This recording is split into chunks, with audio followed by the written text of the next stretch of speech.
TJ here from Robinhood Coins, and we are stuck at home with the stay-at-home orders, so we are going to go through 6 boxes of half dollars. I'm pretty excited about this hunt because the 2 boxes from NF String & Sons are from the same bank that we had the silver in NF String & Son boxes last week.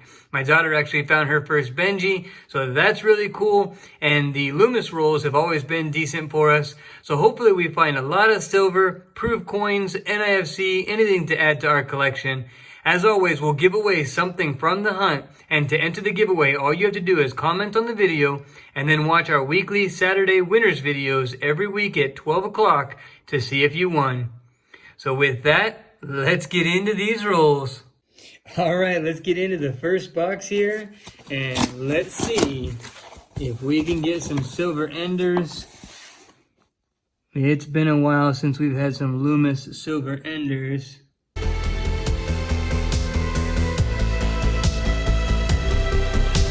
We didn't get any silver enders, but the good news is I have made Marion helping me out, so she's going to bring us some silver luck. Box number 1 right here is laid out and ready to go, so let's get in and find some silver.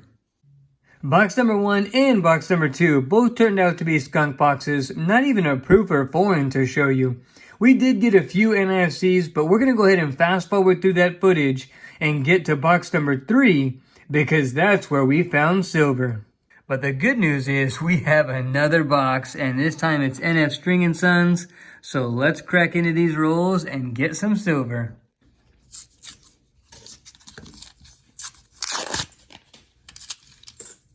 And it looks like we have some silver. That is great. Let's see if you guys can see it. Oh, that's good feeling. Let's see. And it's a 1967. Look at that. That's pretty shiny too. It's got a lot of luster still left on that. That is great.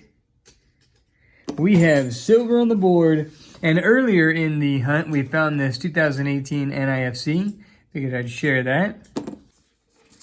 And we are cracking into roll 24. And roll 24 is going to give us another silver, I think.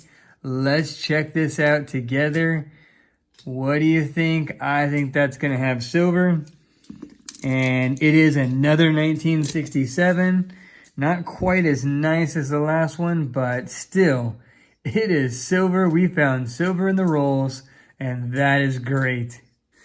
And we are getting into roll number 34. And roll 34 is going to give us another silver, I think. Let's check it out together. See what you guys think. Looks like we got the coloration of a 40%er. I think it's that one right there. And it is. It's a 1968. Let's check it out together. That is very cool. We have a 1968. This is silver number 3 on the board in box number 3. That is great. And we have more silver. And this time, it looks like we are going to have 2. Let's see if you can spot them. To me, it looks like there's 2. Do you see them?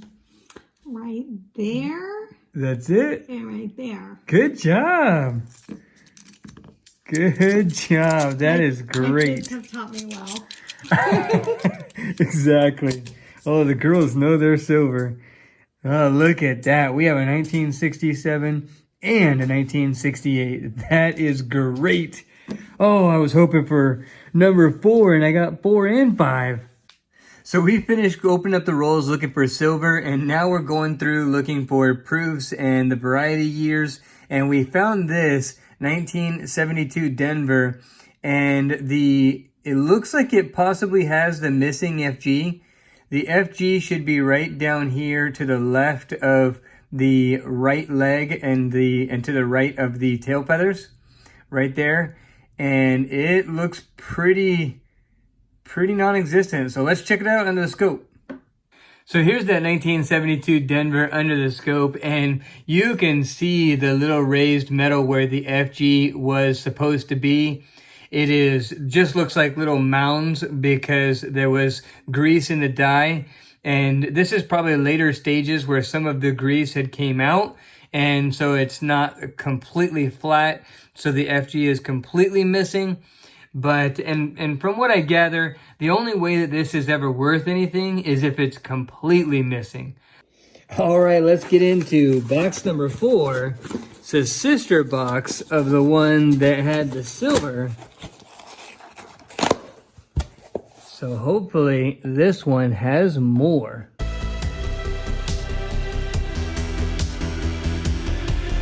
So we have box number 4, which is more of the NS String & Sons rolls, and we got this box at the same bank, the same time as the last box that had the 5 silver. So let's get into this and get some more silver.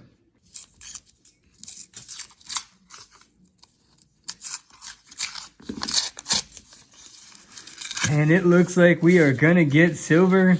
Look at this. Let's see if you can see it.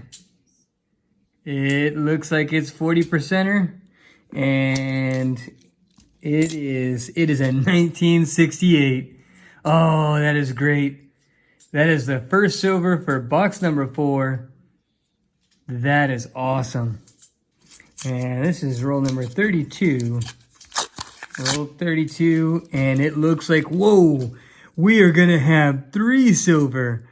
Look at that. Can you see them? 1, 2, 3.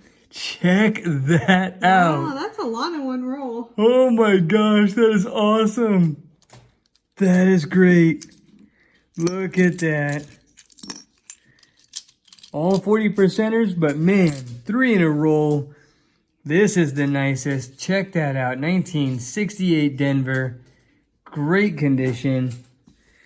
We have another 68 Denver. We will check all of these for the repunch mint mark. That is awesome. And then we have that 69. Oh, that is great. Another variety that I look for is in the 1971 Denver. It's a double die obverse, and a couple of the markers that I'm looking for are notching in the serifs on the T in Liberty. And then there's also doubling on the bar, the horizontal bar. This coin doesn't have it, by the way. I actually wanted to show you something else, but the other spot that you can see it is notching on the I and the N. This doesn't have enough of the notching, and it doesn't have all the markers anyway. And then the other spot that's pretty prevalent is in trust. There's a lot of doubling in trust. There's notching in both of the serifs of the U and the T over here. But one of the things that it makes it so hard is I commonly come across ones that look really good to the naked eye, but then you see, once you get it under the scope, you see that it has a lot of grease damage or grease in the die. Look at all that right there. I think that is caused by grease in the die. And those are very hard to tell because the grease makes everything not as sharp as it was when there's too much grease. So you think that it's going to be pretty clean, and then you put it on the scope and it's really hard to tell. So here is a 1972 Denver, and this is a much better example of the missing FG. The FG is supposed to be right here, and as you can see, there's enough grease in the die to make that very, very flat, and you cannot see any detail of the F or the G. Well, box number 5 and box number 6 were also skunk boxes, and neither one of them had any proofs or foreigns or anything good to speak of. So we went ahead and fast forwarded through that footage as well, and we're going to jump right into the wrap up. We are all done going through the boxes and the rolls, and we found 9 total silver. That is great. 9 silver in 6 boxes. I will take that all day long. We had a total of 3 of the 1967s. That is a nice one right there. That one still has a little bit of luster left on it. And then we had a total of 5 1968 Denvers. This was the nicest one out of that bunch. And then we had 1 1969 Denver. We didn't have any foreigns, any proofs. We did have that one no FG variety, but no DDOs, but we did get 15 NIFC. We had a couple of pretty nice ones. We also found 7 or 8 that I'm going to send back to the bank because they either had scratches, ring of death, markers, or something like that. But these 15 we'll go ahead and keep. But at the end of the day, 9 silvers and 6 boxes is better than my average, so I'm happy about that. Well, the Robinhood Coins giveaway for this video is going to be 2 40% silver Kennedys. We got this 1968 Denver right here and this 1969 Denver right here. We'll call it an 80%er. Well, as always, to enter the giveaway, just comment on this video, and then on our Saturday winners video, noon on Saturdays, we'll go ahead and pick the winner using a random comment picker.